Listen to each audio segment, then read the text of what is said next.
A wolf doesn't need to bark to scare people. It just shows up and the forest goes silent. In a world where everyone is trying to be the loudest voice in the room, silence has become the ultimate weapon. You don't need to shout to prove your power.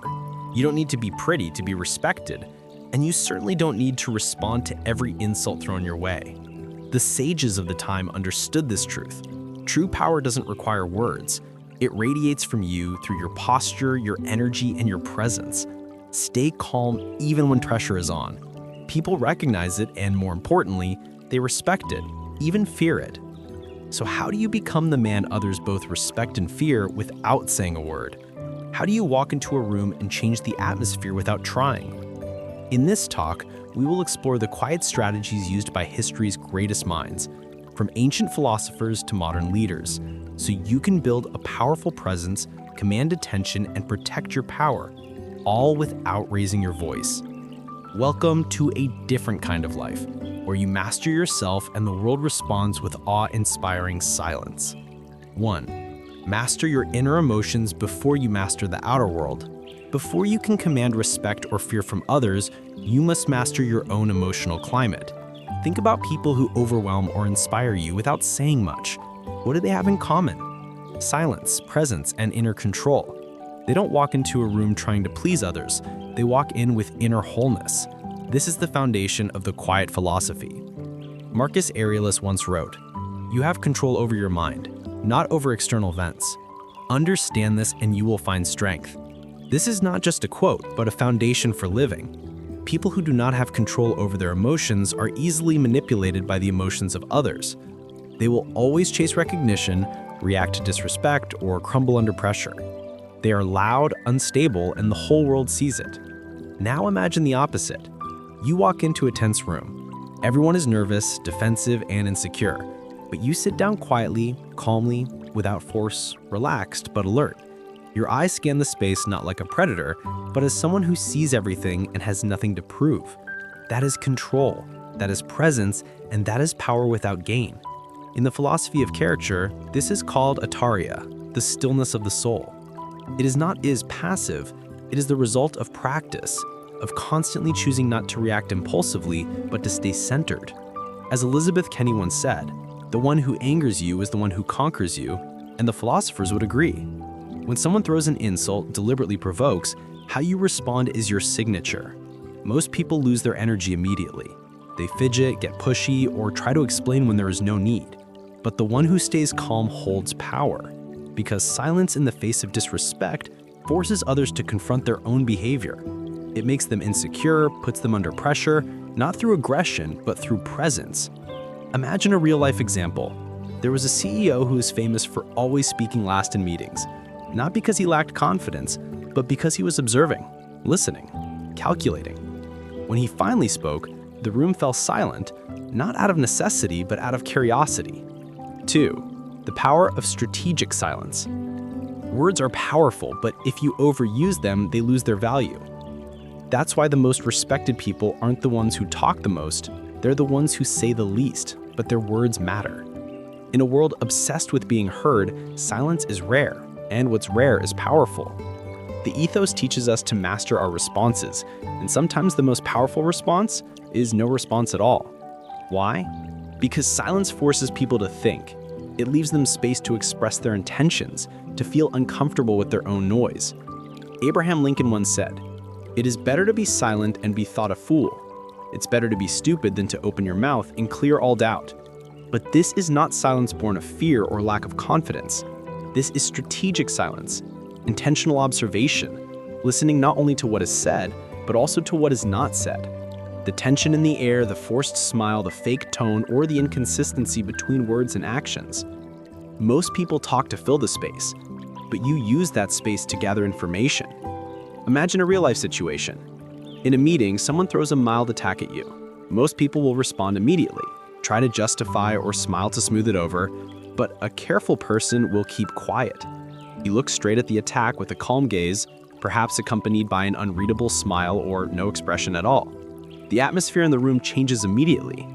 The attacker feels exposed, others look at you waiting for the next move. But you don't play that game. You stand outside the lines. That is power, and it is built on restraint. You don't have to fight every battle. You don't have to prove your worth with every breath. Every time you choose to observe rather than react, you gain an advantage. More importantly, you gain information, the other person's motives, their weaknesses, how they try to control the space. Machiavelli once said, "The person who wants to be followed must know how to command. And to command effectively, you must understand. To understand, you must observe. And to observe, you must be still." This is where skill meets strategy. The person who listens more than speaks, observes more than acts, becomes unpredictable, difficult to manipulate, and becomes powerful without having to declare it. So the next time you want to fill the silence, hold back so that the other person can rush to speak, so that they can reveal themselves. You, meanwhile, remain still, sharp, and always one step ahead. 3. The power of presence. There's a reason the alpha wolf doesn't bark the loudest. It doesn't need to. Its presence alone is enough to make the pack feel it. It's not arrogance, it's presence. And presence doesn't come from what you wear, how tall you are, or how loud your voice is. It comes from the energy you carry when you don't say anything. The Carthus philosophy offers a blueprint for building this energy. Master yourself to master the space. The first rule, be still. Most people fidget. They're constantly checking their phones, adjusting their posture, glancing around nervously, but you are the embodiment of calm. Your body is still, your breathing is deep and slow, every move is deliberate. Even the way you walk into a room with a steady step and a steady gaze sends the signal that you have nothing to prove. You belong here. A person who is disciplined understands that people read your body language before they hear your words. If you are nervous, anxious, or overreacting, you have lost your advantage. But if your posture is calm, your gaze is direct but not aggressive, your walk is purposeful, you are sending a signal of control. Next, let's talk about eye contact. Insecure people avoid eye contact. Aggressive people overuse it. But disciplined people use their eyes precisely, just enough to show alertness, strength, but not to intimidate. You don't stare to provoke. You look to understand. You see through the facade. Noise, and people feel it. Have you ever walked into a room and all eyes were on you? Not because of what you said, but because of the energy you carried. It's presence without gain. It's important. Real presence comes from inner stability, not from external performance. You don't have to fake confidence. You build it from within, through discipline, clarity of values, and the ability to separate yourself from the chaos. A Stoic person is not swayed by praise or shaken by insult. That's why when he walks into a room, people listen before he even opens his mouth, because they sense he doesn't need validation. He doesn't chase attention, and that makes him rare. And what is rare is powerful. Imagine a social situation. There's a loud, flashy person trying to impress everyone, taking up space. Most people smile wryly, agreeing or trying to compete, but you don't. You sit there observing, maybe with a small smile, not mocking but understanding, calm. And when it's your time to speak, you speak without rushing, without trying to take over the room. You speak with clarity and purpose, and suddenly the whole room is reshaped. It is control not by taking up physical space, but by being an emotional and mental anchor. You become the person people notice, not because you seek attention, but because you carry a rare self-possession. It is sculpting in motion. 4. Stillness is strategic, not a weakness. In a world addicted to noise, quiet people are feared. Why? Because silence is often misunderstood. People assume you are shy, insecure, or weak if you don't talk much, but those who live by strict principles know better. Silence is not weakness, it is strategy, restraint, clarity, the sign of someone who doesn't waste energy trying to impress, persuade, or dominate. When you speak less, your words carry more weight. Most people talk too much. They reveal their plans, their feelings, even their weaknesses without realizing it. They want to be heard, to be recognized, to be liked, and in that race, they lose their power. They become predictable, manipulative, vulnerable. Now imagine the opposite. A person who listens more than they speak, speaks only when necessary, keeps their thoughts in perspective, guards their emotions, and is not easily provoked, becomes an enigma. And in a world obsessed with sharing everything, enigma is attractive. Try a real-life situation. Someone deliberately provokes you. It could be a coworker who makes a snide remark or a relative who brings up an old story that makes you uncomfortable. If you were the old you would probably react immediately, try to explain or haughtily defend yourself. But the current you, the careful you observe, you pause, and say nothing. Maybe just a slight nod, a discreet smile, or simply look at them and keep walking. What happens next is subtle but powerful. They sense the power shift. The silence unsettles them, forces them to think about what they said. It breaks their emotional momentum. It says, I don't play your game. I've seen this before. I've been through it, and you've lost them. Marcus Aurelius once wrote, you always have the option of not speaking up, of not making a fuss. That's emotional discipline. You don't have to respond to every insult. You don't have to prove your intelligence in every argument. You don't have to recount your pain to justify yourself. You master your energy by conserving it. And silence not only protects your peace, but it also creates anticipation when you finally speak. People listen more closely. When you act, they pay more attention. When you decide, they realize you haven't been asleep. You've just been watching, waiting, calculating. 5. Observation is a superpower.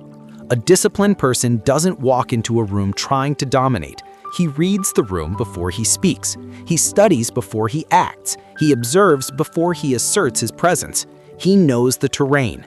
This is something modern society has almost forgotten. Situational awareness is the silent superpower of people who are never caught off guard. You cannot command respect or fear if you do not understand who or what you are dealing with. Most people walk into situations unprepared, revealing insecurities, trying too hard to be liked or feared. That is not strength, that is loudness. But you walk in like a wolf, taking in the big picture before you hunt. You do not need to bark, you do not need to brag, because you are reading everything. The energy in the room, the people who talk too much and reveal too much, the people who are too quiet and may be in power, the tension hidden under the small talk, the intent behind the smile. You do not get caught up in meaningless chit-chat because you are playing a deeper game, the game of human nature. The philosophy of being disciplined gives you an advantage in it. It teaches you to separate yourself from the bad. That means your goal is not to be impressive, but to understand what is going on. Be direct. People who need the whole room to recognize their value are often worthless. But people who quietly see through everyone are often the ones who are truly valuable. Imagine walking into a business meeting with someone who is clearly trying to be alpha. Loud voice, strong handshake, dominating the conversation. Everyone looks at him, but you watch the others. You notice who nods too quickly, who avoids eye contact, who waits for others to speak first. You are not here to compete. You are here to understand. And so when you speak up, you get to the point, ask a question at the right time, or offer an unexpected perspective, suddenly the room changes. The loudest person finds themselves being overtaken by someone who doesn't need to raise their voice. Respect doesn't come from being the center of attention. It comes from being the person who doesn't need it. You become the person who can't be underestimated by performance. That is power by practicing your skills, by being disciplined, by observing more than you participate, by speaking only when necessary, and by remembering that your silence speaks louder than the speeches of others. 6.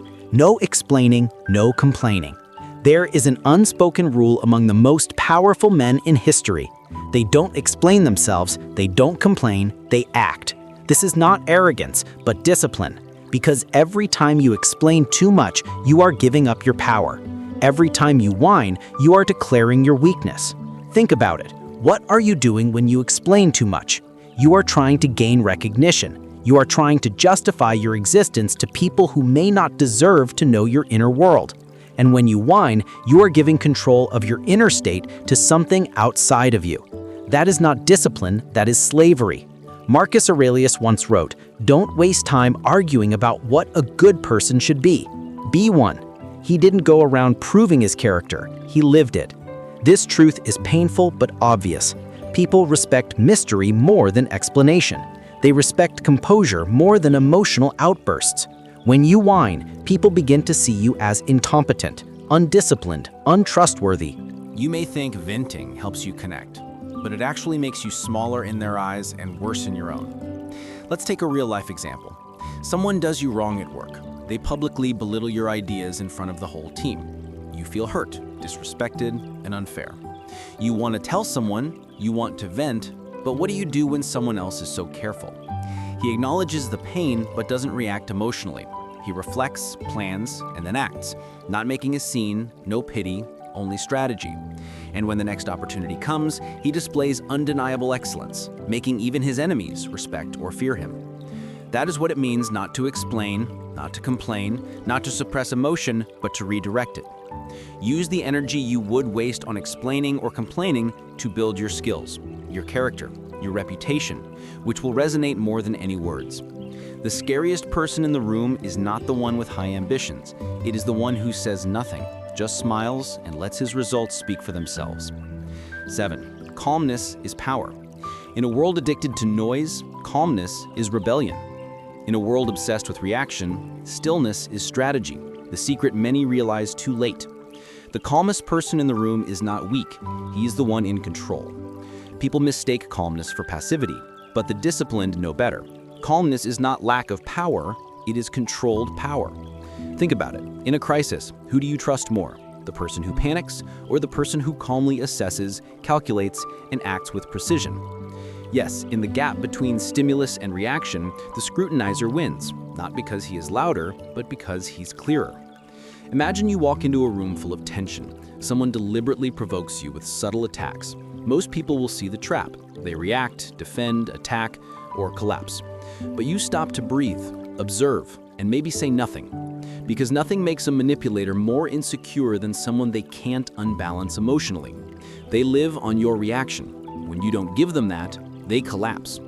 This is why the calmest person always wins. He is not distracted by ego, he is not enslaved by impulse. He has nothing to prove. He lets the storm rage around him while the self remains motionless inside. Seneca once said, "We suffer more in imagination than in reality." The sculptor does not fight imaginary battles. He is not drawn into emotional battles designed to exhaust himself. Instead, he chooses his reactions like a chess player, chooses his moves, not to impress, but to win in silence. 8. Leave an imprint by your presence. When you leave a room, what remains are not your words or actions, but your energy. Not the loudest person, but the one who leaves no one guessing. This is what the sculptor understands. Impact comes not from volume, but from presence. In a world obsessed with saying something, the people who leave the deepest imprint are often the ones who say the least. So how do you create a presence so powerful that people remember you even after you're gone? Let's break it down. First, it leaves unfinished energy. The human brain hates unfinished loops. It haunts unresolved issues. That's why silence after a tense moment leaves a bigger impact than any final words. Think about the last time someone didn't reply to your text. You don't easily forget, you replay the conversation, wondering what it meant. That's the power of silence. It haunts, it repeats, it lingers. The other person uses this wisely. He doesn't explain things, he leaves space for others to ponder, because mystery is more powerful than clarity. Second, to leave a state of mind. Your attitude speaks louder than words. The modern man tries to impress with his speech. The meticulous man impresses with his posture. He does not enter the room trying to be noticed, but the stillness of his eyes, the calmness of his breathing, and the firmness of his posture speak louder than words. People sense that he is not seeking recognition. He is not chasing attention. He is just present. And that state of calm, restraint, and depth is more memorable than any quote or speech. Third, strategically disappearing is one of the greatest strengths of the other person. The meticulous man is his absence. He knows that presence becomes more valuable when it is not always available. He appears to leave a mark and then disappears. He ends the conversation before it is complete. He leaves with a nod without explanation. And that distance, that incompleteness, is what makes people remember him. They do not remember you because you entertained them, they remember you because you left them wondering. And what they can't define, they will replay in their minds. In conclusion, the other person doesn't just want to be seen, he wants to be felt. In the silence, in the mystery, in the space he once occupied even after he is left. Because while the loud ones are remembered in the moment, the unpredictable ones are remembered forever. That is true power. You don't have to be ambitious to be remembered. You don't have to argue to win. You don't have to prove your worth to people who don't understand themselves. You just have to master yourself, master your silence, master your energy, and let your silence be the loudest thing in the room. The sophists know this. Machiavelli writes about this. But very few people live like this because it's not easy. It requires restraint when emotions are screaming, patience when pride demands a response, and mystery when you no longer need to explain. So the next time someone underestimates you, smile, be quiet, and walk away with a strong presence. Because the most powerful men in history were not the loudest. They were the ones who walked into the room and changed the atmosphere without saying a word. If this speech resonates with you, share it with those who need to hear it. This is not just a philosophy, this is a strategy for life. Your evolutionary journey begins here. Be quiet, be strong, be disciplined. See you next time.